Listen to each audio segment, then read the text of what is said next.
जय हिंद, नमस्कार साथियों।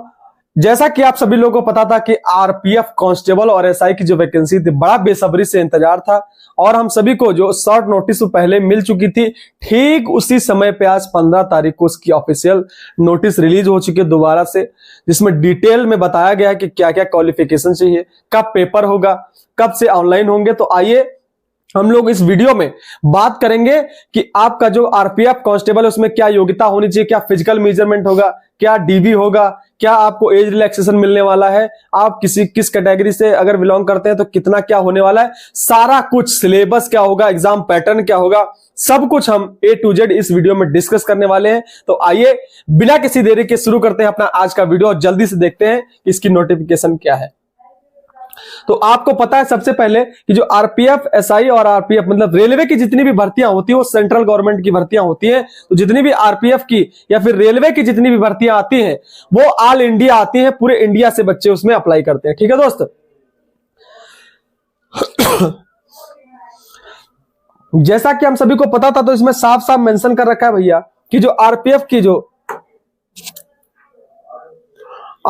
जो आप भर्ती स्टार्ट हो गई है वो आवेदन की तिथि 15/4/2004 से हुई, 2024 से हुई, यानी कि 15 अप्रैल, आज ही के दिन से आप इसका फॉर्म फिल कर सकते हैं। और जो इसकी लास्ट डेट है वो है 15/5/2024, यानी पूरे एक महीना आपको मिलने वाला है। जो आपके आवेदन फॉर्म चलेंगे पूरे एक महीने चलने वाले हैं। अगर वहीं पे बात करें इसमें टोटल वैकेंसी की, तो आरपीएफ जो कांस्टेबल है उसमें 4208 वैकेंसी टोटल आई हुई है इस समय। अगर लेवल पे की बात करें, प्रारंभिक वेतन 21,000 रुपए, 21,700 रुपए आपके डायरेक्ट अकाउंट में जाएंगे अगर आप इस भर्ती को लेते हैं, इसमें सिलेक्शन लेते हैं। लेवल 3 की जॉब है। वहीं पे अगर एज की बात करें तो 18 से 28 वर्ष तक इसमें कैंडिडेट अप्लाई कर सकते हैं। हालांकि जो इसका ऑफिशियल एज रिलैक्सेशन है, मतलब एज लिमिट है, वो 18 से 25 साल है। 18 से 25 साल किसी भी वर्ग के कैंडिडेट इसमें अप्लाई कर सकते हैं। जो ओबीसी कैंडिडेट है उनको 3 साल का इसमें एज रिलैक्सेशन मिला है। जो एससी कैंडिडेट है उनको 5 साल का एज रिलैक्सेशन मिलेगा। अगर वहीं पे बात करें तो यहाँ पे आपको जो आप ऑनलाइन फॉर्म भरेंगे उसमें आपको, अगर जनरल कैंडिडेट है तो 500 रुपए की फीस कटानी पड़ेगी। वहीं पे अगर एससी एसटी कैंडिडेट है तो आपको 250 रुपए फीस कटानी पड़ेगी। आगे देखते हैं कि इसमें क्या होना चाहिए, भर्ती प्रक्रिया क्या होने वाली है। तो उम्मीदवारों को यहाँ पे लिखा है साफ साफ कि उम्मीदवारों को रेलवे भर्ती बोर्ड की आधिकारिक वेबसाइटों पर उपलब्ध, आपको यानी ऑनलाइन जो फॉर्म भरना है इसकी ऑफिशियल वेबसाइट पर जाना है, वहां से इसके फॉर्म भर सकते हैं। ऑनलाइन आवेदन प्रस्तुत करना है तो एक से अधिक आवेदन उम्मीदवार द्वारा प्रस्तुत किए जाने पर सभी आवेदन रद्द किए जाएंगे। यानी अगर आपने एक से अधिक बार किसी एक ही पोस्ट के लिए 2 बार अगर अप्लाई कर दिया तो आपकी जो कैंडिडेचर है वो रद्द कर दिया जाएगा, आपका फॉर्म कैंसिल आउट कर दिया जाएगा। वहीं पे अगर इसमें पूरे भर्ती प्रक्रिया का बात करें तो सबसे पहले इसमें कंप्यूटर बेस्ड आधारित टेस्ट होगा। सबसे पहले एक पेपर होगा इसमें। अगर उस पेपर को आप पास करते हैं तो आपको फिजिकल के लिए बुलाया जाएगा। अगर आप फिजिकल भी पास कर गए तो आपका डॉक्यूमेंट वेरिफिकेशन होगा, देन आपका जो है वो होगा मेडिकल होगा। ठीक है भैया, आगे चलेंगे। अब यहां पे बात करते हैं कंप्यूटर आधारित परीक्षा की। तो अगर आपको आरपीएफ कांस्टेबल का फॉर्म भरना है तो आपको मिनिमम 10th पास होने चाहिए। अगर आपने 10वीं पास करी है तो आप इस वैकेंसी का फॉर्म भर सकते हैं आरपीएफ कांस्टेबल का। इसमें अगर परीक्षा एग्जाम पैटर्न की बात करें तो कुल अवधि 90 मिनट, यानी आपको 90 मिनट 1.5 घंटा का समय मिलेगा, जिसमें 120 प्रश्न आपको सॉल्व करने होंगे।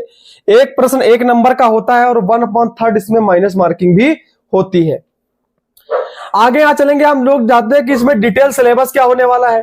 सिलेबस की अगर बात करें तो सिलेबस में इसमें मैथ के अंक गणित का पोर्शन आएगा, यानी जो अरिथमेटिक मैथ है वो आने वाली है। मैथ के 25 सवाल आएंगे, 25 सवाल आपके रीजनिंग के आएंगे और 50 सवाल जीके और जीएस को मिलाकर आएंगे। ठीक है, अगर आप सीबीटी 1 परीक्षा पास करते हैं फिर आपको शारीरिक दक्षता यानी फिजिकल से गुजरना पड़ेगा, फिजिकल के प्रोसेस से। और फिजिकल का जो प्रोसेस है उसमें क्या बताया गया कि आपका हाइट कितनी होनी चाहिए, रनिंग क्या होगी। तो इसमें साफ साफ मेंशन कर रखा है कि अगर कांस्टेबल के लिए आप मेल कैंडिडेट है तो आपको 1600 मीटर की रनिंग करनी है, समय दिया जाएगा 5 मिनट 45 सेकंड।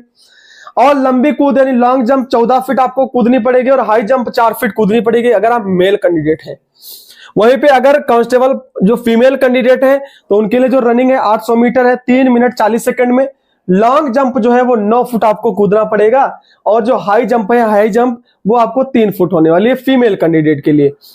यहाँ पे अगर हाइट की बात करी जाए तो जो यूआर यानी अनरिजर्व जनरल ओबीसी और ईडब्ल्यूएस के कैंडिडेट हैं उनकी हाइट 165 सेंटीमीटर मेल कैंडिडेट की, और फीमेल की 157 सेंटीमीटर। और एससी एसटी की बात करें तो वहां पे 160 सेंटीमीटर इनकी हाइट ली जाएगी, फीमेल की 152 सेंटीमीटर ली जाएगी। ठीक है। अगर आप गोरखा, गढ़वाल, मराठा, डोगरी, कुमाऊं और सरकार द्वारा विशिष्ट अन्य श्रेणी के लिए हैं तो 163 सेंटीमीटर आपकी हाइट होने वाली है। उसके बाद आपका डॉक्यूमेंट वेरिफिकेशन होगा, यानी आपके डॉक्यूमेंट ओरिजिनल चेक होंगे। अगर आप फिजिकल, रिटन और फिजिकल पास करते हैं तो उसके बाद आपका डॉक्यूमेंट वेरिफिकेशन होगा, जिसमें आपके सारे ओरिजिनल डॉक्यूमेंट देखे जाएंगे। और अगर बात करें जो आपका पेपर होने वाला है, वो जैसे आपका जहां भी सेंटर जाएगा वो पूर्णतः निःशुल्क होगा। इसका मतलब ये इसमें साफ साफ मेंशन कर रखा है, इसमें देखो मेडिकल भी होगा भैया, मेडिकल भी होगा दस्तावेज सत्यापन के बाद, यानी जो मेडिकल होगा वो डॉक्यूमेंट वेरिफिकेशन के बाद होगा भैया। परीक्षा का माध्यम आप किसी भी लैंग्वेज में दे रखे हैं, 13 भाषाओं में आप परीक्षा दे सकते हैं, जो कि यहाँ पे मेंशन कर रखी है। अंग्रेजी, हिंदी, असमिया, बंगाली, गुजराती, जिस भी स्टेट के हैं जो भी भाषा आपकी है उसमें आप पेपर दे सकते हैं। टोटल 13 भाषाएं यहाँ पर दी गई हैं। आवेदन में संशोधन की बात करेंगे तो अगर कोई फॉर्म आपका गलत हो जाता है तो वहां पे संशोधन भी कर सकते हैं 15 तारीख तक। ठीक है, 15 अप्रैल तक, 15 अप्रैल आज से तो फॉर्म स्टार्ट होंगे, 1 महीने बाद तक यानी मई तक। ठीक है भैया, 15 मई तक आप फॉर्म इसमें अप्लाई कर सकते हैं, और अगर कोई त्रुटि होती है तो उसको संशोधित भी कर सकते हैं।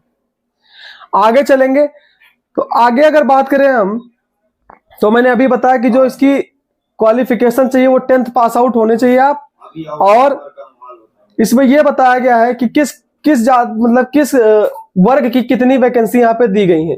तो यहाँ पे एससी और एससी की जो वैकेंसी है 536 वैकेंसी है आरपीएफ कांस्टेबल में। वहीं पे अगर एसटी की बात करें तो 268 वैकेंसी है, ओबीसी की बात करें तो 966 वैकेंसी है, ईडब्ल्यूएस की 357 वैकेंसी है, टोटल 3557 वैकेंसी। अनारक्षित माने जनरल में है, जो यूआर अनरिजर्व है या फिर जनरल कैंडिडेट है, जनरल वैकेंसी कितनी है तो आप कहेंगे 256 वैकेंसी है। ठीक है भैया, और आपको जो आरक्षण मिलेगा 10% ईडब्ल्यूएस का भी इसमें आरक्षण लागू होगा और एससी एसटी का लागू होगा। तो ये थी फुल डिटेल। अब मैं इसका जल्दी से आपको ओवरऑल बता देता हूं कंक्लूजन, कि अगर आपको इसी सेम टू सेम टाइप में आपका जो फिजिकल आरपीएफ का होने वाला है वही एसआई का है, आरपीएफ कांस्टेबल हो या फिर एसआई हो, मैं जल्दी से पूरा कंक्लूजन बता देता हूं आपको। यानी आरपीएफ, एसआई और कांस्टेबल के जो फॉर्म है वो आज से फिल होंगे, जैसा कि आप सभी को अभी मैंने बताया है। 1 महीने का टाइम मिलेगा। अगर आप आरपीएफ कांस्टेबल की भरना चाहते हैं फॉर्म तो आपको 10th पास होने चाहिए। आपका जो फिजिकल, मेडिकल है वो सारा कुछ मैंने बता दिया, इसका पीडीएफ में टेलीग्राम चैनल पर डला दूंगा। और वहीं पे अगर आरपीएफ एसआई की बात करें तो उसमें भी exam pattern, age relaxation, height सब कुछ सेम है। सिर्फ उसमें क्या है कि आपकी जो एजुकेशन क्वालिफिकेशन है उसमें ग्रेजुएशन मांगता है, बीए, बीएससी, बीकॉम होने चाहिए आप। तो उसमें सिर्फ एसआई और कांस्टेबल में सिर्फ योग्यता का मतलब जो वो एजुकेशन क्वालिफिकेशन है उसका डिफरेंस है, बाकी कोई भी डिफरेंस है ना एग्जाम पैटर्न में, ना माइनस मार्किंग में, ना तो रनिंग में। बस ये है, बिल्कुल सेम टू सेम है। यहां पे देखो जो कांस्टेबल की रनिंग होगी भैया उसमें आपको समय मिलेगा 5:45, लेकिन अगर आप उसकी एसआई की रनिंग करेंगे, आरपीएफ एसआई की, तो उसमें जो समय मिलेगा वो मिलेगा 6 मिनट 45 सेकंड। ठीक है, समय का सिर्फ डिफरेंस है, बाकी हाई जंप, लॉन्ग जंप सारा सेम है।